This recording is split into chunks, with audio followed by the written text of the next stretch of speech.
Price the lord. Welcome back to bible quiz Kannada. ಮೊದಲನೇ ಪ್ರಶ್ನೆ, ಪವಿತ್ರಾತ್ಮನು ಕೊಡುವ ಯಾವ ಕತ್ತಿಯನ್ನು ಹಿಡಿಯಬೇಕು? ನಿಮ್ಮ ಆಪ್ಷನ್ಸ್: ಎ ಕುರುಡು ನಂಬಿಕೆ, ಬಿ ದೇವರ ವಾಕ್ಯವೆಂಬ ಕತ್ತಿ, ಸಿ ಅಗ್ನಿಯ ನಾಲಿಗೆ, ಡಿ ದೇವರ ಕೋಪ.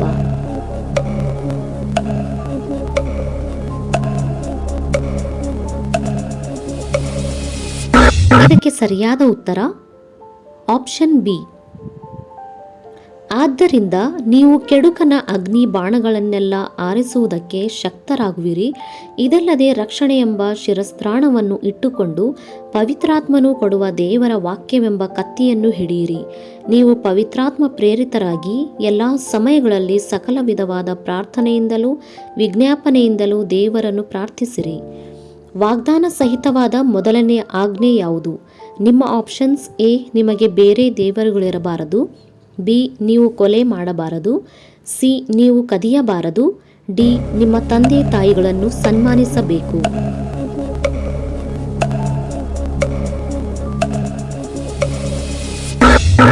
ಸರಿಯಾದ ಉತ್ತರ ಆಪ್ಷನ್ ಡಿ. ಮಕ್ಕಳೇ, ನೀವು ಕರ್ತನಲ್ಲಿರುವವರೆಗೆ ತಕ್ಕ ಹಾಗೆ ನಿಮ್ಮ ತಂದೆ ತಾಯಿಗಳ ಮಾತನ್ನು ಕೇಳಬೇಕು. ಇದು ಧರ್ಮ. ವಾಗ್ದಾನ ಸಹಿತವಾದ ಮೊದಲನೆಯ ಆಜ್ಞೆಯನ್ನು ಕೇಳಿರಿ. ನಿನ್ನ ತಂದೆ ತಾಯಿಗಳನ್ನು ಸನ್ಮಾನಿಸಬೇಕು. ಸನ್ಮಾನಿಸಿದರೆ ನಿನಗೆ ಮೇಲಾಗುವುದು. ನೀನು ಭೂಮಿಯ ಮೇಲೆ ಬಹುಕಾಲ ಬದುಕುವಿ.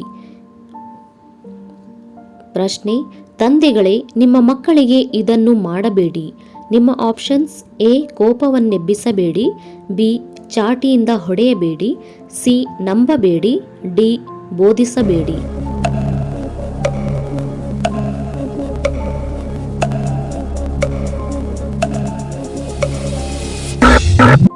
ಸರಿಯಾದ ಉತ್ತರ ಆಪ್ಷನ್ ಎ. ತಂದೆಗಳೇ, ನಿಮ್ಮ ಮಕ್ಕಳಿಗೆ ಕೋಪವನ್ನೆಬ್ಬಿಸದೆ ಕರ್ತನಿಗೆ ಮೆಚ್ಚುಗೆಯಾಗಿರುವ ಬಾಲ ಶಿಕ್ಷೆಯನ್ನು ಬಾಲೋಪದೇಶವನ್ನು ಮಾಡುತ್ತಾ ಅವರನ್ನು ಸಾಕಿ ಸಲಹಿರಿ. ಎಫೆಸದವರಿಗೆ 6:4. ಪ್ರಶ್ನೆ, ಯಾವ ಗುರಾಣಿಯನ್ನು ಹಿಡಿದುಕೊಳ್ಳಬೇಕು?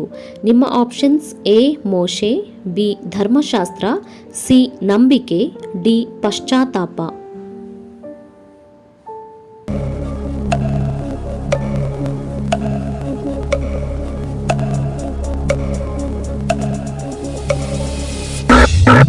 ಉತ್ತರ ಆಪ್ಷನ್ ಸಿ. ಸತ್ಯವೆಂಬ ನಡುಕಟ್ಟನ್ನು ಕಟ್ಟಿಕೊಂಡು ನೀತಿ ಎಂಬ ವಜ್ರ ಕವಚವನ್ನು ಧರಿಸಿಕೊಂಡು ಸಮಾಧಾನದ ವಿಷಯವಾದ ಸುವಾರ್ತೆಯನ್ನು ತಿಳಿಸುವುದರಲ್ಲಿ ಸಿದ್ಧವಾದ ಮನಸ್ಸೆಂಬ ಕೆರಗಳನ್ನು ಮೆಟ್ಟಿಕೊಂಡು ನಿಲ್ಲಿರಿ ಮತ್ತು ನಂಬಿಕೆ ಎಂಬ ಗುರಾಣಿಯನ್ನು ಹಿಡಿದುಕೊಳ್ಳಿರಿ. ಎಫೆಸದವರಿಗೆ 6:15.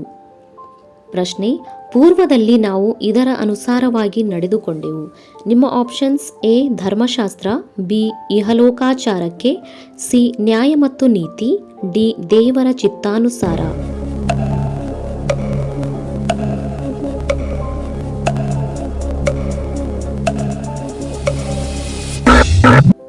ಸರಿಯಾದ ಉತ್ತರ ಆಪ್ಷನ್ ಬಿ. ನೀವು ಪೂರ್ವದಲ್ಲಿ ಅಪರಾಧಗಳನ್ನೂ ಪಾಪಗಳನ್ನು ಮಾಡುವವರಾಗಿದ್ದು ಇಹಲೋಕಾಚಾರಕ್ಕೆ ಅನುಸಾರವಾಗಿ ನಡೆದುಕೊಂಡಿರಿ. ಎಫೆಸದವರಿಗೆ 2:2. ಆದರೆ ಡ್ಯಾಶ್ ನಮ್ಮಲ್ಲಿ ಒಬ್ಬೊಬ್ಬನಿಗೆ ಅನುಗ್ರಹಿಸಿದ ಪ್ರಕಾರವೇ ಅವನವನಿಗೆ ಕೃಪಾವರವೂ ದೊರಕಿದೆ. ನಿಮ್ಮ ಆಪ್ಷನ್ಸ್: ಎ ನಮ್ಮ ಸಂಪತ್ತು, ಬಿ ನಮ್ಮ ಕೆಲಸಗಳು, ಸಿ ನಮ್ಮ ನೀತಿಯು, ಡಿ ಕ್ರಿಸ್ತನು.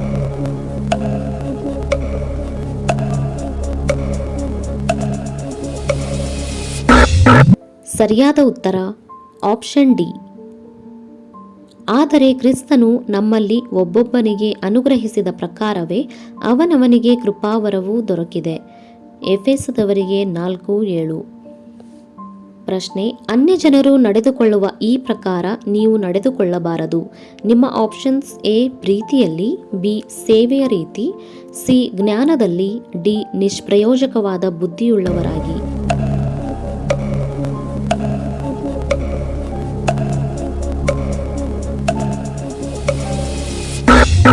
ಸರಿಯಾದ ಉತ್ತರ ಆಪ್ಷನ್ ಡಿ. ಆದುದರಿಂದ ಅನ್ಯಜನರು ನಡೆದುಕೊಳ್ಳುವ ಪ್ರಕಾರ ನೀವು ಇನ್ನು ಮೇಲೆ ನಡೆದುಕೊಳ್ಳಬಾರದೆಂದು ಕರ್ತನಲ್ಲಿರುವವನಾಗಿ ನಿಮಗೆ ಖಂಡಿತವಾಗಿ ಹೇಳುತ್ತೇನೆ. ಅವರು ನಿಷ್ಪ್ರಯೋಜನವಾದ ಬುದ್ಧಿಯುಳ್ಳವರಾಗಿ ನಡೆದುಕೊಳ್ಳುತ್ತಾರೆ.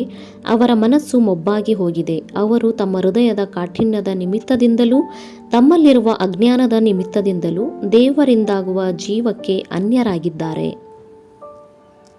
ಪ್ರಶ್ನೆ: ಸೂರ್ಯನು ಮುಳುಗುವುದಕ್ಕಿಂತ ಮುಂಚೆ ಇದು ತೀರಲಿ.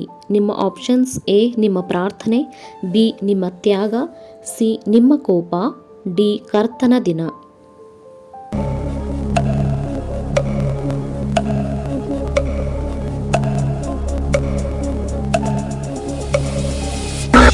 ಸರಿಯಾದ ಉತ್ತರ ಆಪ್ಷನ್ ಸಿ.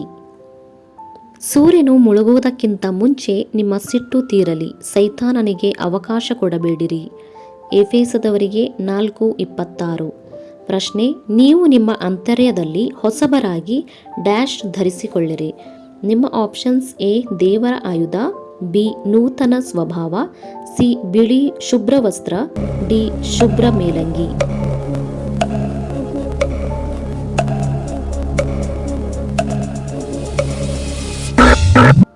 ಸರಿಯಾದ ಉತ್ತರ ಆಪ್ಷನ್ ಬಿ. ನೀವು ನಿಮ್ಮ ಅಂತರ್ಯದಲ್ಲಿ ಹೊಸಬರಾಗಿ ನೂತನ ಸ್ವಭಾವವನ್ನು ಧರಿಸಿಕೊಳ್ಳಿರಿ. ಆ ಸ್ವಭಾವವು ದೇವರ ಹೋಲಿಕೆಯ ಮೇರೆಗೆ ಸತ್ಯಾನುಗುಣವಾದ ನೀತಿಯುಳ್ಳದ್ದಾಗಿಯೂ ಜೀವ ಭಯವುಳ್ಳದ್ದಾಗಿಯೂ ನಿರ್ಮಿಸಲ್ಪಟ್ಟಿದೆ. ಪ್ರಭಾತದ ನಿರೀಕ್ಷೆಗೆ ಆಧಾರಭೂತನಾಗಿರುವುದು ಏನು? ನಿಮ್ಮ ಆಪ್ಷನ್ಸ್: ಎ ಕ್ರಿಸ್ತನು ನಿಮ್ಮಲ್ಲಿರುವುದು, ಬಿ ಧರ್ಮಶಾಸ್ತ್ರಕ್ಕೆ ಅನುಗುಣವಾಗಿರುವುದು, ಸಿ ಕೆಡುಕಿನಿಂದ ಓಡಿ ಹೋಗುವುದು, ಡಿ ಪ್ರಾಣಿಯ ಗುರುತು.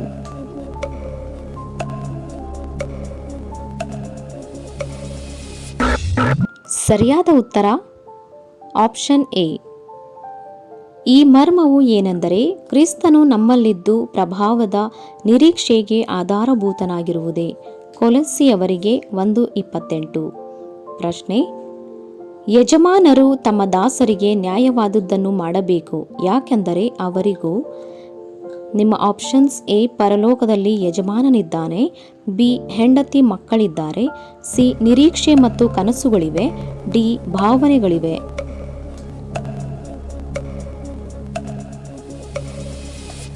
ಸರಿಯಾದ ಉತ್ತರ ಆಪ್ಷನ್ ಎ. ಯಜಮಾನರೇ, ಪರಲೋಕದಲ್ಲಿ ನಿಮಗೂ ಯಜಮಾನನೊಬ್ಬನಿದ್ದಾನೆಂದು ತಿಳಿದು ನಿಮ್ಮ ದಾಸರಿಗೆ ನ್ಯಾಯವಾದುದನ್ನು ಸರಿಯಾದುದನ್ನು ಮಾಡಿರಿ. ಕೊಲಸ್ಸಿಯವರಿಗೆ 4:1. ಪ್ರಶ್ನೆ: ಯಾವುದನ್ನು ತಪ್ಪದೇ ಮಾಡುವವರಾಗಿರಬೇಕು? ನಿಮ್ಮ ಆಪ್ಷನ್ಸ್: ಎ ಲೋಕದ ಕಾರ್ಯಗಳು, ಬಿ ನ್ಯಾಯ, ಸಿ ಕೋಪ, ಡಿ ಪ್ರಾರ್ಥನೆ.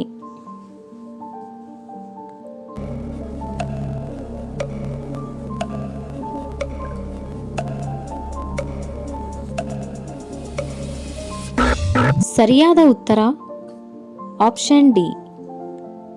ಪ್ರಾರ್ಥನೆಯನ್ನು ತಪ್ಪದೇ ಮಾಡುವವರಾಗಿ ಅದರಲ್ಲಿ ಎಚ್ಚರವಾಗಿದ್ದು ದೇವರಿಗೆ ಕೃತಜ್ಞತಾಸ್ತುತಿ ಮಾಡಿರಿ. ಕೊಲೋಸ್ಸಿಯವರಿಗೆ 4:2. ಪ್ರಶ್ನೆ: ಪೂರ್ವದಲ್ಲಿ ನಾವು ಇದರ ಅನುಸಾರವಾಗಿ ನಡೆದುಕೊಂಡೆವು. ನಿಮ್ಮ options: A Dharmashastra, B ಇಹಲೋಕಾಚಾರಕ್ಕೆ, C ನ್ಯಾಯ ಮತ್ತು ನೀತಿ, ಡಿ ದೇವರ ಚಿತ್ತಾನುಸಾರ.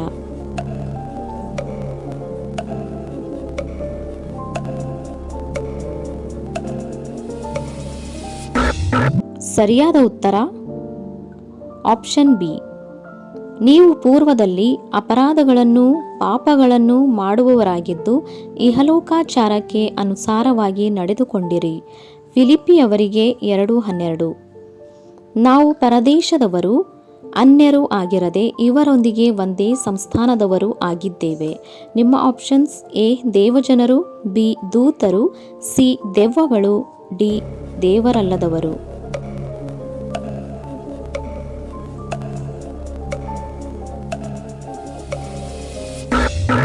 ಸರಿಯಾದ ಉತ್ತರ ಆಪ್ಷನ್ ಎ. ಹೀಗಿರಲಾಗಿ ನೀವು ಇನ್ನು ಮೇಲೆ ಪರದೇಶದವರು ಅನ್ಯರೂ ಆಗಿರದೆ ದೇವಜನರೊಂದಿಗೆ ಒಂದೇ ಸಂಸ್ಥಾನದವರು ದೇವರ ಮನೆಯವರೂ ಆಗಿದ್ದೀರಿ. ಎಫೆಸದವರಿಗೆ 2:19. ಪ್ರಶ್ನೆ, ನಂಬಿಕೆಯ ಮೂಲಕ ನಾವು ಇದರಿಂದ ರಕ್ಷಣೆಯನ್ನು ಹೊಂದಿದೆವು. ನಿಮ್ಮ ಆಪ್ಷನ್ಸ್: ಎ ಕಾರ್ಯಗಳು, ಬಿ ಮಾತುಗಳು, ಸಿ ಕೆಲಸಗಳು, ಡಿ ಕೃಪೆಯಿಂದಲೇ.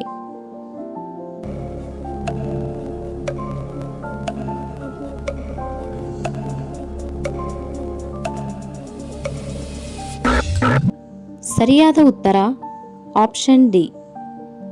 ನಂಬಿಕೆಯ ಮೂಲಕ ಕೃಪೆಯಿಂದಲೇ ರಕ್ಷಣೆ ಹೊಂದಿದವರಾಗಿದ್ದೀರಿ.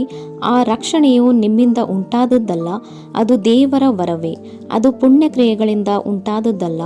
ಆದುದರಿಂದ ಹೊಗಳಿಕೊಳ್ಳುವುದಕ್ಕೆ ಯಾರಿಗೂ ಆಸ್ಪದವಿಲ್ಲ. ನಾವು ಆತನ ನಿರ್ಮಾಣ, ಸತ್ಕಾರ್ಯಗಳನ್ನು ಮಾಡುವುದಕ್ಕಾಗಿಯೇ ಕ್ರಿಸ್ತ ಯೇಸುವಿನಲ್ಲಿ ಸೃಷ್ಟಿಸಲ್ಪಟ್ಟೆವು. ಎಫೆಸದವರಿಗೆ 2:8. ಪ್ರಶ್ನೆ, ಯಾವುದು ಮಕ್ಕಳಿಗೆ ಧರ್ಮ? ನಿಮ್ಮ ಆಪ್ಷನ್ಸ್: ಎ ಸುಮ್ಮನಿರುವುದು, ಬಿ ಕೆಟ್ಟತನಕ್ಕೆ ಭಯಪಡುವುದು, ಸಿ ಅರಸನನ್ನು ಸೇವಿಸುವುದು, ಡಿ ತಂದೆ ತಾಯಿಗಳ ಮಾತನ್ನು ಕೇಳುವುದು.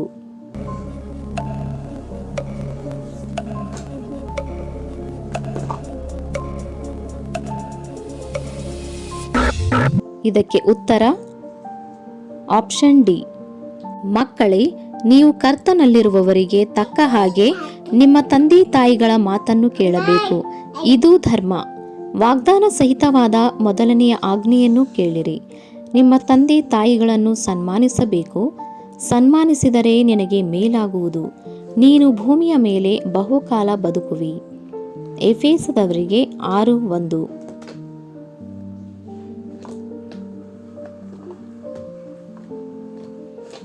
ಮುಂದಿನ ಪ್ರಶ್ನೆ, ಯೇಸು ಚೀನಿವಾರರನ್ನು ಇಲ್ಲಿಂದ ಹೊರಡಿಸಿದನು. ನಿಮ್ಮ ಆಪ್ಷನ್ಸ್: ಎ ಸಂತೆಪೇಟೆಗಳಿಂದ, ಬಿ ಅರಮನೆಯಿಂದ, ಸಿ ಐಗುಪ್ತರಿಂದ, ಡಿ ದೇವಾಲಯದಿಂದ.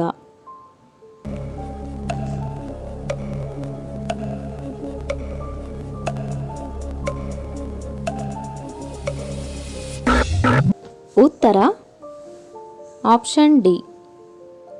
ಅಲ್ಲಿ ದೇವಾಲಯದೊಳಗೆ ದನ, ಕುರಿ, ಪಾರಿವಾಳ ಮಾರುವವರನ್ನು, ಕೂತಿರುವ ಚೀನಿವಾರರನ್ನು ಕಂಡು ಹಗ್ಗದಿಂದ ಕೊರಡೆ ಮಾಡಿ ಅದರಿಂದ ಕುರಿ, ದನ ಸಹಿತ ಎಲ್ಲರನ್ನೂ ದೇವಾಲಯದ ಹೊರಕ್ಕೆ ಅಟ್ಟಿ ಚೀನಿವಾರರ ರೊಕ್ಕವನ್ನು ಚೆಲ್ಲಿ ಮೇಜುಗಳನ್ನು ಕೆಡವಿದನು.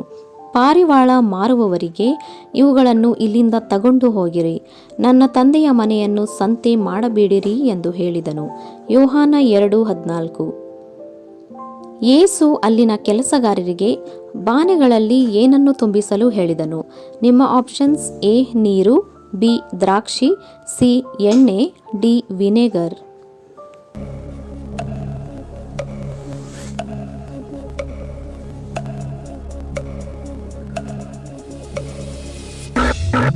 ಇದಕ್ಕೆ ಉತ್ತರ ಆಪ್ಷನ್ ಎ. ಯೇಸು ಅವರಿಗೆ, ಆ ಬಾನೆಗಳಲ್ಲಿ ನೀರು ತುಂಬಿರಿ ಅನ್ನಲು ಅವುಗಳನ್ನು ಕಂಠದ ಮಟ್ಟಿಗೆ ತುಂಬಿದರು. ಯೋಹಾನ 2:7. ಯೇಸು ತನ್ನ ಶರೀರದ ಕುರಿತಾಗಿ, ಈ ದೇವಾಲಯವನ್ನು ಕೆಡವಿರಿ, ನಾನು ಅದನ್ನು ಎಬ್ಬಿಸುವೆನು ಅಂದನು. ನಿಮ್ಮ ಆಪ್ಷನ್ಸ್: ಎ 1 ದಿನ, ಬಿ 2 ದಿನ, ಸಿ 3 ದಿನ, ಡಿ 4 ದಿನ.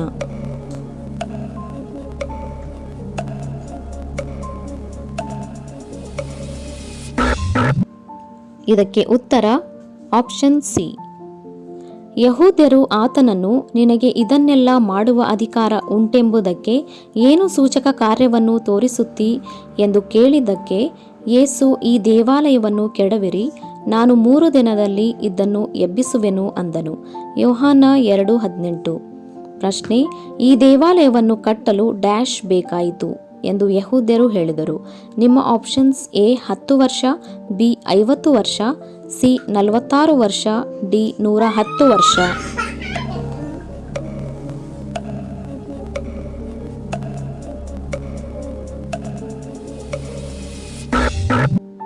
ಸರಿಯಾದ ಉತ್ತರ ಆಪ್ಷನ್ ಸಿ.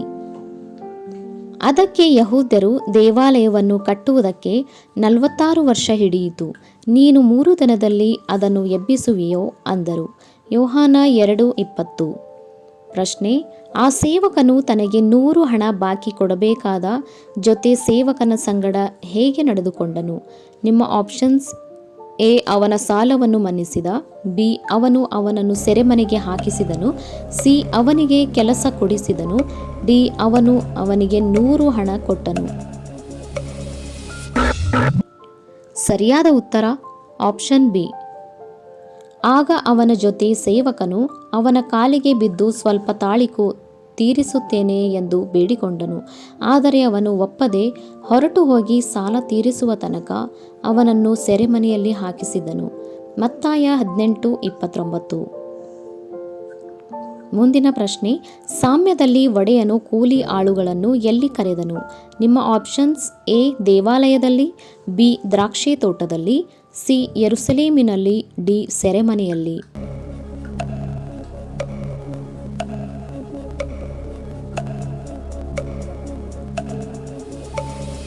ಸರಿಯಾದ ಉತ್ತರ ಆಪ್ಷನ್ ಬಿ.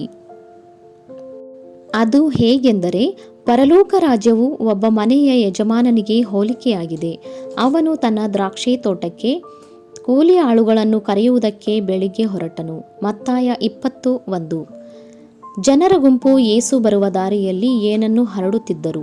ನಿಮ್ಮ ಆಪ್ಷನ್ಸ್: ಎ. ಹೂವುಗಳು ಮತ್ತು ಕೊಂಬೆಗಳು. ಬಿ. ಧೂಪ. ಸಿ. ವಸ್ತ್ರಗಳು ಮತ್ತು ಕೊಂಬೆಗಳು. ಡಿ. ಧೂಪ ಮತ್ತು ಕೊಂಬೆಗಳು.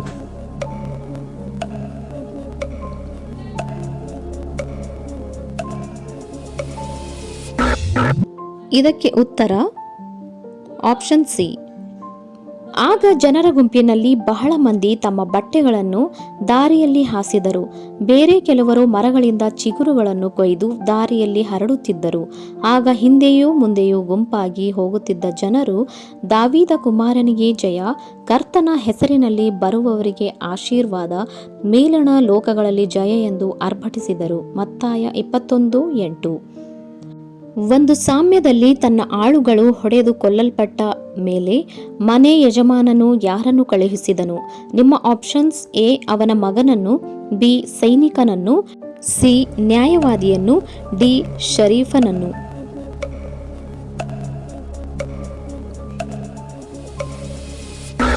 ಸರಿಯಾದ ಉತ್ತರ ಆಪ್ಷನ್ ಎ. ಫಲಕಾಲ ಹತ್ತಿರವಾದಾಗ ತನಗೆ ಬರಬೇಕಾದ ಹಣ್ಣುಗಳನ್ನು ತೆಗೆದುಕೊಂಡು ಬರುವುದಕ್ಕಾಗಿ ಆ ಒಕ್ಕಲಿಗರ ಬಳಿಗೆ ತನ್ನ ಆಳುಗಳನ್ನು ಕಳುಹಿಸಲು ಒಕ್ಕಲಿಗರು ಅವನ ಆಳುಗಳನ್ನು ಹಿಡುಕೊಂಡು ಒಬ್ಬನನ್ನು ಹೊಡೆದರು, ಒಬ್ಬನನ್ನು ಕಡಿದು ಹಾಕಿದರು, ಒಬ್ಬನನ್ನು ಕಲ್ಲೆಸೆದು ಕೊಂದರು. ಪುನಃ ಮೊದಲಿನವರಿಗಿಂತ ಹೆಚ್ಚು ಮಂದಿ ಆಳುಗಳನ್ನು ಕಳುಹಿಸಿದನು. ಅವರಿಗೂ ಹಾಗೆಯೇ ಮಾಡಿದರು. ಕಡೆಯಲ್ಲಿ ತನ್ನ ಮಗನಿಗಾದರೂ ಮರ್ಯಾದೆ ತೋರಿಸಾರು ಅಂದುಕೊಂಡು ತನ್ನ ಮಗನನ್ನು ಅವರ ಬಳಿಗೆ ಕಳುಹಿಸಿದನು. ಆದರೆ ಆ ಒಕ್ಕಲಿಗರು ಅವನ ಮಗನನ್ನು ಕಂಡು, ಇವನೇ ಬಾಧ್ಯಸ್ಥನು, ಇವನನ್ನು ಕೊಂದು ಹಾಕೋಣ, ಇವನ ಸ್ವಾಸ್ಥ್ಯವನ್ನು ನಾವೇ ತೆಗೆದುಕೊಳ್ಳೋಣ ಎಂದು ತಮ್ಮೊಳಗೆ ಮಾತಾಡಿಕೊಂಡು ಅವನನ್ನು ಹಿಡಿದು ದ್ರಾಕ್ಷಿ ತೋಟದಿಂದ ಹೊರಗೆ ದೊಬ್ಬಿ ಕೊಂದು ಹಾಕಿದರು. ಮತ್ತಾಯ 21:34. ಈ ವಿಡಿಯೋ ನೋಡಿದ್ದಕ್ಕಾಗಿ ಧನ್ಯವಾದಗಳು. ಇಂತಹ ಹೆಚ್ಚಿನ ವಿಡಿಯೋಸ್ಗಳಿಗಾಗಿ ನಮ್ಮ ಚಾನಲನ್ನು ಲೈಕ್ ಮಾಡಿ, ಶೇರ್ ಮಾಡಿ ಹಾಗೂ ತಪ್ಪದೇ ಸಬ್ಸ್ಕ್ರೈಬ್ ಮಾಡಿ. ಪಕ್ಕದಲ್ಲಿರುವ ಬೆಲ್ ಬಟನ್ ಕ್ಲಿಕ್ ಮಾಡಿ ಆಲ್ ಅಂತ ಸೆಲೆಕ್ಟ್ ಮಾಡಿ.